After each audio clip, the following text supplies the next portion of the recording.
Franklin Roosevelt was paralyzed below his waist, but ultimately he ended up serving United States as their president for more than 2 terms, and in fact he's the only person who was able to do that.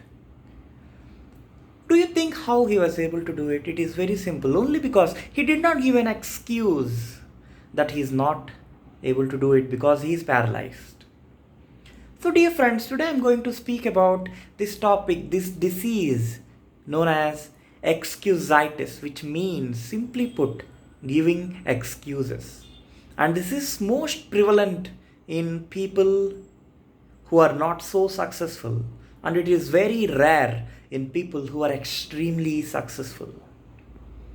Before we do anything, let us see what are the 4 types of excusitis that people experience. There are 4 types. Number 1, excusitis resulting from intelligence, excusitis resulting from health, excusitis resulting from luck, excusitis resulting from age. Because people often do give excuses about intelligence, about health, about luck, and finally about age.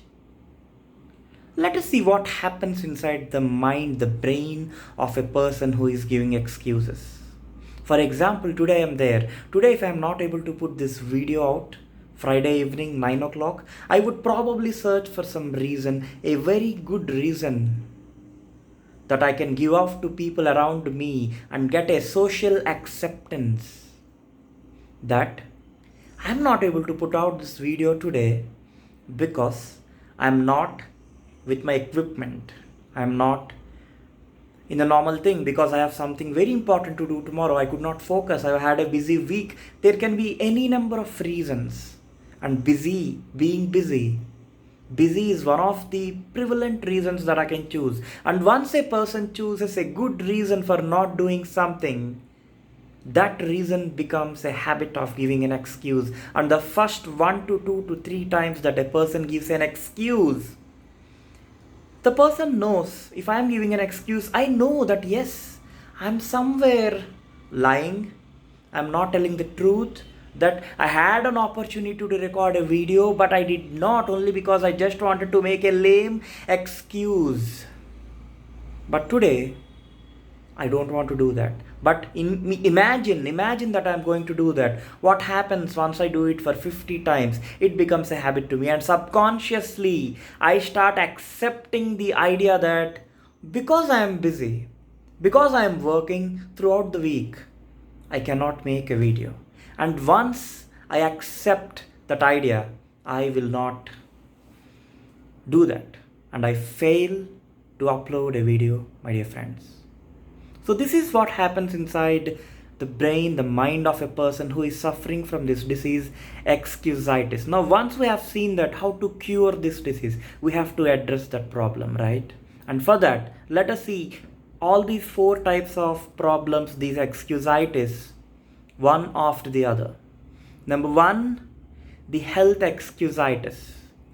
I've read a book which is named as How to Live 365 Days a Year. This is written by Schindler. He says that 3 out of 4 people on hospital beds are those people who are suffering from a disease known as EII, which is emotionally induced illness. Which means that if you feel that you have illness, you have illness. If you don't feel that, you don't have that illness. And as I gave the example, Roosevelt had some illness, but did that stop him from doing that? No, he just did it. Simple. So what we have to do in order to come out of health excusitis? Simple. Just stop admitting your health. Stop telling and speaking about health problems and embrace the health that you have with you. Finally, remember that it is better not to be rusted than to be worn out. You better wear out than to rust out, right? So that is what is important. And then coming to the second, the most prevalent, which is there in 95% of people, which is intelligence exquisitis.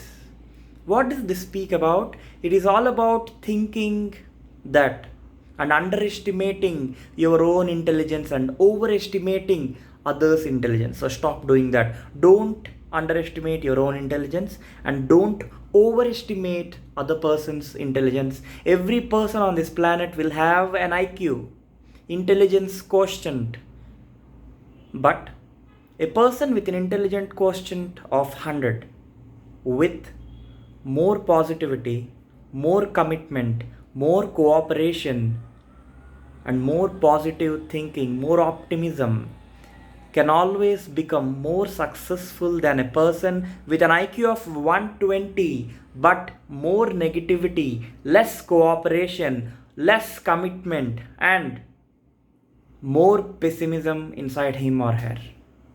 So it is always important to be positive and don't underestimate your own intelligence, and you can overcome this problem of giving excuses with respect to intelligence, which is intelligence exquisitis.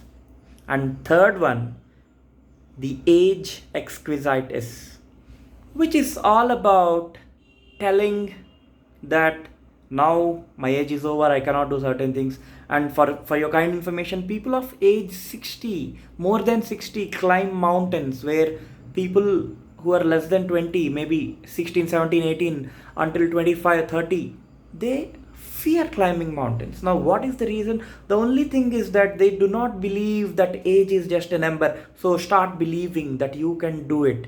Start counting. Your productive age begins at 30. At the age of 30, you can be 80% productive. You have 80% of your productive life which is left out with you, and you can do things. So don't worry about it. So stop thinking that you're aging and start believing that age is just a number and life begins at 40. Then the last and final thing, luck excusitis. What is this luck excusitis? People saying that, oh boy, I'm not lucky. Don't think like that. Whenever you're thinking like that, think about a person. See anyone who is winning around you and think about how much did luck play a factor in his or her life. Is it luck or is it planning, commitment, productivity, practice? It is always commitment, planning, and practice which made people to overcome luck and work it out. So that's it, my dear friends, for this week. Get rid of this disease, excusitis. Don't give excuses with respect to your health. Don't give excuses with respect to your intelligence. Don't give excuses with respect to your age. And finally, don't give excuses with respect to your luck, and you are going to be a successful person. Tell your views in the comment box. Thank you so much. This is Santosh signing off.